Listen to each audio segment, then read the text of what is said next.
So now we're going to fast forward a couple of years from 1808, after the creation or after the British Crown takes Sierra Leone for itself as its colony. And we're going to introduce this character called Leopold II, who at the time was the King of Belgium. And so Leopold II recognized around the 1860s, 1870s, that if he wanted to establish Belgium as an imperial power and expand the wealth that the Belgian crown had, his attention would essentially have to be turned to Africa. Because that was around the time when a lot of the territories that the Brits and the Spanish and the Portuguese owned in North and South America were starting to become independent, and they were starting to kick the British and the Portuguese and the Spanish out. And so Leopold recognizes this, and in 1876, he calls a conference in Brussels, in Belgium, and he hosts this conference, and he hosts a bunch of geographers and a bunch of explorers, and he's hosting this conference to essentially scout talent that he wants to pick to send to this new territory of Africa to try to scope out a place where he can establish himself and establish influence of the Belgian crown. Now, he framed the conference, and he framed his desire to move into Africa as him wanting to bring Christendom and civilization and commerce to the Africans. And he was just trying to be a philanthropic, giving, leader. As, obviously the Africans needed to be civilized, and they needed to be exposed to Western civilization and Christendom and the way that the Europeans did commerce.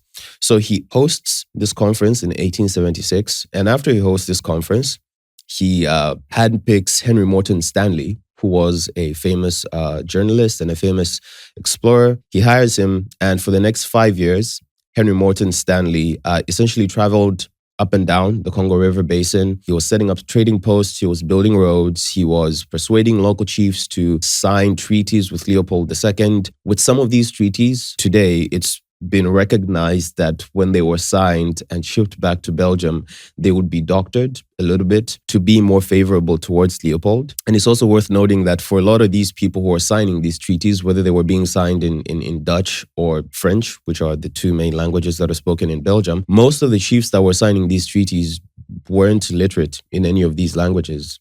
And the idea of signing treaties is one that wasn't super common and super prevalent in the way that many, many groups in Africa went about forming treaties and went about forming agreements. So already from the get-go, there's a bit of an exploitative approach to gaining influence, which is something that gets worse as we are going to dive into this. Okay, so we're at the point now where Leopold has obviously hired Henry Morton Stanley, and Henry Morton Stanley has spent the last 5 years essentially laying the groundwork for Leopold to move into Africa and establish his influence and his ownership over the region of Congo. Now, when Henry Morton Stanley is done doing all of the work that Leopold called him to do in the Congo, Leopold now is ready to carve out his territory and claim ownership over it and establish his colony. What Leopold recognized is that if he was going to be able to do this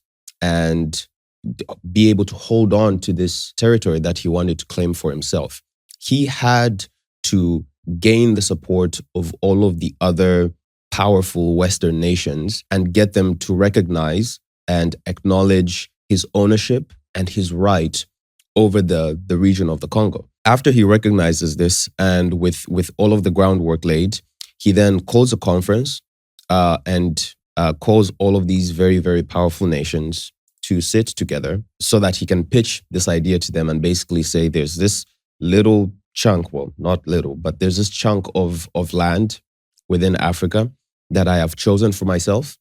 I have signed these treaties, and I need you guys to recognize that this region in Africa is mine. And so this conference is the Berlin Conference, which is where the famous or infamous Scramble for Africa happened, because when he calls all of these countries and they see what he's done and what he's trying to do by getting them to recognize his authority over all of these territories, they also realize that, maybe there is something to shifting our attention away from North and South America to this place that nobody knows much about. Well, nobody in Europe, anyway. As they are recognizing and acknowledging Leopold's dominion over this territory, they also now start carving out a few bits for themselves to claim and to own.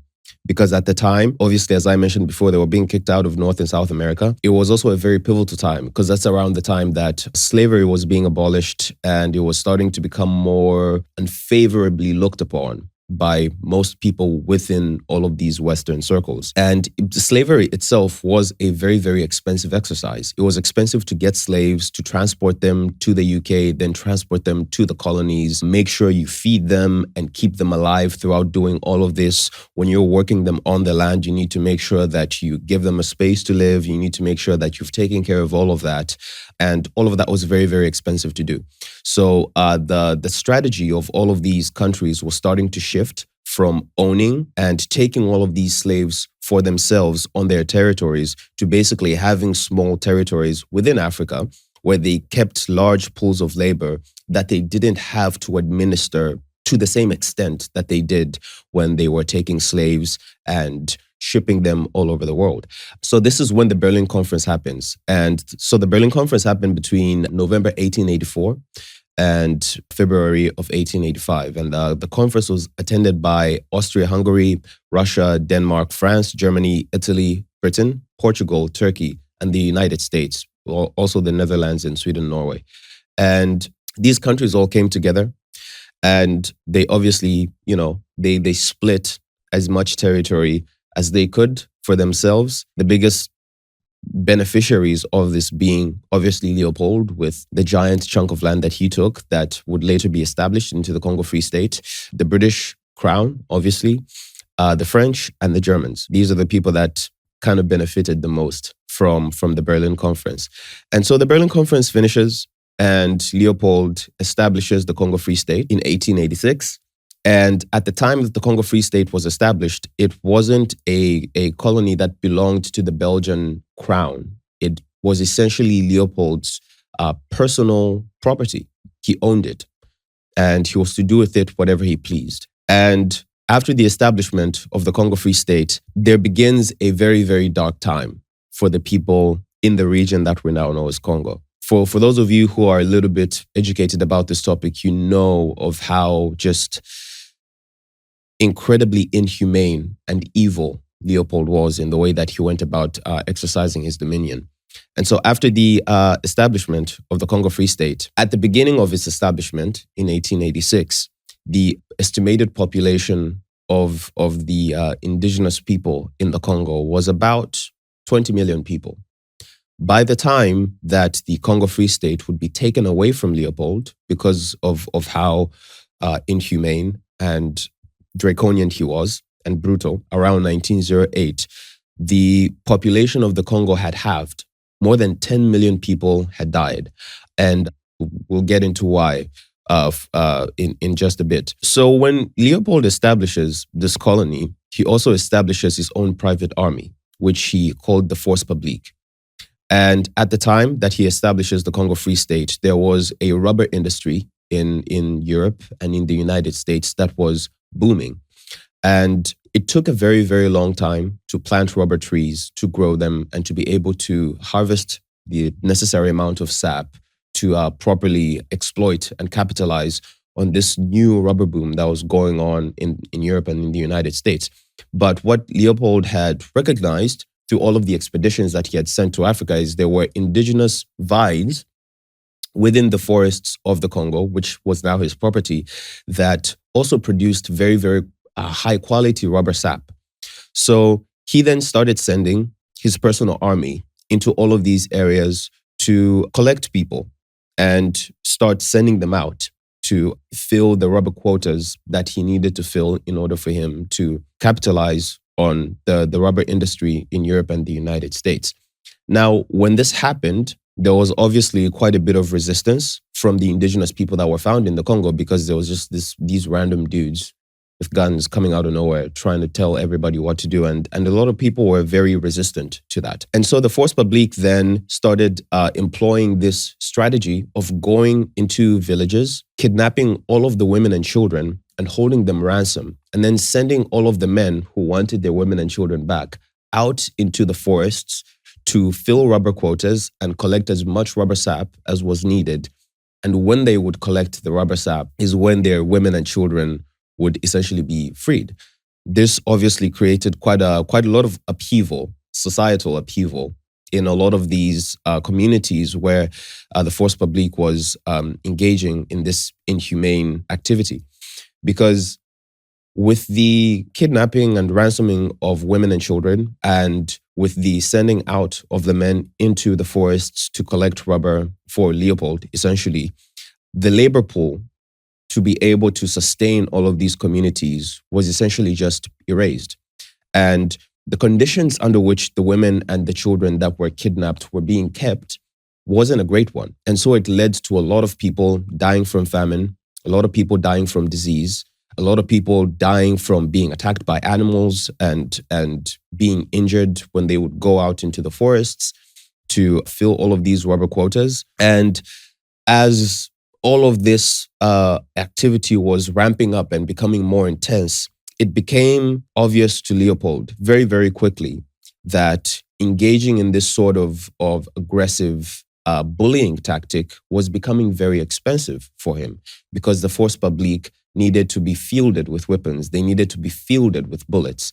And when they realize how much of a cost it is becoming for them to constantly replenish the Force Publique with bullets and with guns, the captains and the leaders of all of the groups of soldiers in the Force Publique that were in charge of them started demanding that all of the soldiers who were sent out with guns and bullets prove, whenever they would use a bullet, that it was actually used to kill somebody. And what emerged from that is one of the most inhumane ways of proving that they actually did this.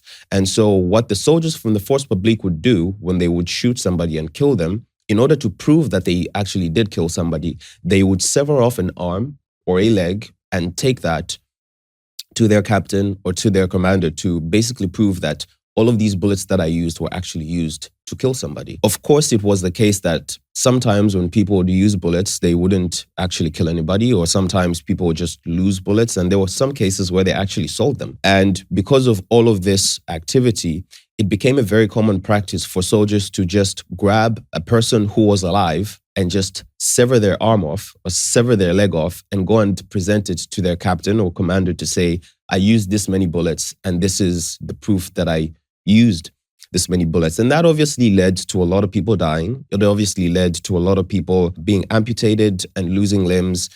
And this keeps on ramping up. And around 1908, because of a lot of diplomatic pressure and pressure from humanitarian organizations. I don't know if you can argue much for humanitarian organizations in Europe in the early 1900s. But anyway, there was quite a lot of diplomatic pressure from all of these groups and governments in Europe on the Belgian crown to do something about Leopold. They kept on hearing all of these stories of the heinous things that were coming out of the Congo, and they felt like something needed to be done about it. So in 1908, the Belgian crown then decides to do something about it, and the Belgian government seized the Congo Free State from Leopold, and it wasn't his personal belonging anymore.